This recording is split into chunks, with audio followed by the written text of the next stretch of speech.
अध्याय 37 व 38। भगवान शिव का नारद जी के द्वारा सब देवताओं को निमंत्रण दिलाना, सबका आगमन तथा भगवान शिव का मंगलाचार एवं ग्रह पूजन आदि करके कैलाश से बाहर निकलना। महर्षि नारद जी बोले, विष्णु शिष्य महाप्राज्ञतात, आपको नमस्कार है। कृपा निधे, आपके मुंह से यह अद्भुत कथा मुझे सुनने को मिली है। अब मैं भगवान चंद्रमौली परम मंगलमय तथा समस्त पाप राशि के विनाशक वैवाहिक चरित्र को सुनना चाहता हूँ। मंगल पत्रिका पाकर महादेव जी ने क्या किया, परमात्मा शंकर की वह दिव्य कथा सुनाइए। श्री ब्रह्मा जी ने कहा, बेटा तुम बड़े बुद्धिमान हो, भगवान शंकर के उत्तम यश को सुनो।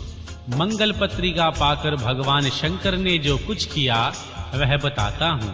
भगवान शिव उस मंगल पत्रिका को प्रसन्नता पूर्वक हाथ में लेकर हृदय में बड़े हर्ष का अनुभव करते हुए हंसने लगे।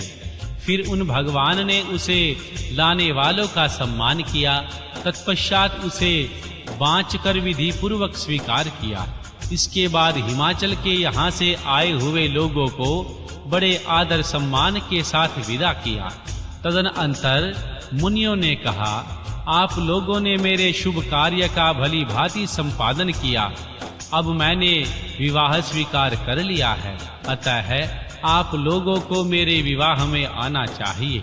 भगवान शंकर का यह वचन सुनकर वे ऋषि बड़े प्रसन्न हुए और उन्हें प्रणाम करके एवं उनकी परिक्रमा करके अपने परम सौभाग्य की सराहना करते हुए अपने धाम को चले गए। मुने, तदनंतर महालीला करने वाले देवेश्वर भगवान शंभु ने लोकाचार का सहारा ले तत्काल ही तुम्हारा स्मरण किया। तुम अपने सौभाग्य की प्रशंसा करते हुए बड़ी प्रसन्नता के साथ वहां आए और मस्तक झुका प्रणाम कर हाथ जोड़ विनीत भाव से खड़े हो गए। तब भगवान शिव ने कहा, हे नारद, तुम्हारे उपदेश से देवी पार्वती ने बड़ी भारी तपस्या की और उससे संतुष्ट होकर मैंने उन्हें यह वर दिया कि मैं पति रूप में तुम्हारा पाणी ग्रहण करूंगा। देवी पार्वती की भक्ति देखकर मैं उनके वश में हो गया हूँ, इसलिए उनके साथ विवाह करूंगा। सप्तऋषियों ने लगन का साधन और शोधन कर दिया है, अतः आज से 7वें दिन मेरा विवाह होगा। उस अवसर पर लौकिक रीति का आश्रय ले मैं महान उत्सव करूंगा। मुने, तुम विष्णु आदि सब देवताओं, मुनियों और सिद्धों तथा अन्य लोगों को भी मेरी ओर से निमंत्रित करो। सब लोग मेरे शासन की गुरुता को समझकर प्रसन्नता और उत्साह के साथ सब प्रकार से सज धज कर स्त्री पुरुषों को साथ लिए वहां आए। श्री ब्रह्मा जी कहते हैं, हे मुने, भगवान शंकर की इस आज्ञा को शिरोधार्य करके तुमने शीघ्र ही सर्वत्र जाकर उन सबको निमंत्रण दे दिया। तत्पश्चात शंभु के पास आकर उनकी आज्ञा के अनुसार तुम वहीं ठहर गए। भगवान शिव भी उन सब देवताओं के आगमन की उत्काष्ठा पूर्वक प्रतीक्षा करते हुए अपने गणों के साथ वहीं रह गए। उनके सभी गण संपूर्ण दिशाओं में नाचते हुए वहां बड़ा भारी उत्सव मना रहे थे। इसी बीच में भगवान विष्णु सुंदर वेश धारण किए अपनी पत्नी दल और बल के साथ शीघ्र ही कैलाश पर्वत पर आए और भक्ति भाव से भगवान शिव को प्रणाम करके उनकी आज्ञा पाकर प्रसन्नता पूर्वक उत्तम स्थान में ठहर गए। इसी प्रकार मैं और अपने गणों के साथ प्रसन्नता पूर्वक शीघ्र ही कैलाश गया और भगवान शंभु को प्रणाम करके अपने सेवकों सहित सानंद वहां ठहरा। तदनंतर इंद्र आदि सब लोकपाल और उनकी स्त्रियां आवश्यक सामान के साथ खूब सज धज कर वहां गई। वे सब के सब उत्सव मना रहे थे। तत्पश्चात मुनि, नाग, सिद्ध, उपदेवता तथा अन्य लोग भी निमंत्रित हो उत्सव मनाते हुए वहां आए। उस समय महेश्वर ने वहां आए हुए सब देवता आदि का पृथक पृथक सहर्ष स्वागत सत्कार किया। फिर तो कैलाश पर्वत पर बड़ा अद्भुत और महान उत्सव होने लगा। देवांगनाओं ने उस अवसर पर यथा योग्य नृत्य किए। श्री विष्णु आदि जो देवता भगवान शंभु की वैवाहिक यात्रा संपन्न कराने के लिए इस समय वहां आए थे, वे सब यथास्थान ठहर गए। भगवान शिव की आज्ञा पाकर सब लोग उनके प्रत्येक कार्य को अपना ही कार्य समझकर निरंतर रूप से करने लगे और वे भगवान शिव की सेवा मानने लगे। इस समय सातों मातृकाएं वहां बड़ी प्रसन्नता के साथ भगवान शिव को यथा योग्य आभूषण पहनाने लगी। मुनि श्रेष्ठ, परमेश्वर भगवान शिव का जो स्वाभाविक वेश था वही उनकी इच्छा से उनके लिए आभूषण की सामग्री बन गया।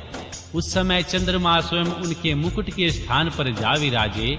उनका जो सुंदर ललाटवर्ती तीसरा नेत्र था वही शुभ तिलक बन गया। मुने, कानों के आभूषणों के रूप में जो 2 सर्प बताए गए हैं वे नाना प्रकार के रत्नों से युक्त 2 कुंडल बन गए। अनन्य अंगों में स्थित सर्प उन सब अंगों के अति रमणीय नाना रत्नमय आभूषण हो गए। उनके शरीर में जो भस्म लगा हुआ था वही चंदन आदि का अंगराग बन गया और उनके जो गज चर्म आदि परिधान थे वे सुंदर दिव्य दुकूल बन गए।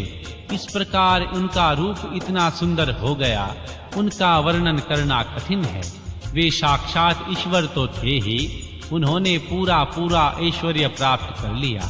तदनंतर समस्त देवता, यक्ष, दानव, नाग, पक्षी, अप्सरा और महर्षि गण मिलकर भगवान शिव के समीप गए और महान उत्सव मनाते हुए प्रसन्नता पूर्वक उनसे बोले, महादेव महेश्वर, अब आप महादेवी गिरजा को ब्याह लाने के लिए हम लोगों के साथ चलिए, हम पर कृपा कीजिए। तत्पश्चात विज्ञान से प्रसन्न होने वाले भगवान विष्णु ने भगवान शंकर को भक्ति भाव से प्रणाम करके उपयुक्त प्रस्ताव के अनुरूप ही बात कही। भगवान विष्णु बोले, शरणागत वत्सल देव, महादेव प्रभु, आप अपने भक्त जनों का कार्य सिद्ध करने वाले हैं, अतः मेरा एक निवेदन सुनिए। कल्याणकारी शंभु, आप ग्राहो सूक्तोक्त विधि के अनुसार ही माता पार्वती का पानी ग्रहण करें। आपके द्वारा विवाह की विधि का संपादन होने पर वही लोक में सर्वत्र विख्यात हो जाएगी। नाथ, आप कुल धर्म के अनुसार प्रेम पूर्वक मंडप स्थान और नंदी मुख श्राद्ध कराइए तथा लोक में अपने यश का विस्तार कीजिए। श्री ब्रह्मा जी कहते हैं, हे नारद, भगवान विष्णु के ऐसा कहने पर लोकाचार पारायण परमेश्वर शंभु ने विधि पूर्वक सब कार्य किया। उन्होंने सारा अभ्युदायिक कार्य कराने के लिए मुझको ही अधिकार दे दिया था, अतः वहां मुनियों को साथ ले मैंने आदर और प्रसन्नता के साथ वह सब कार्य संपन्न किया।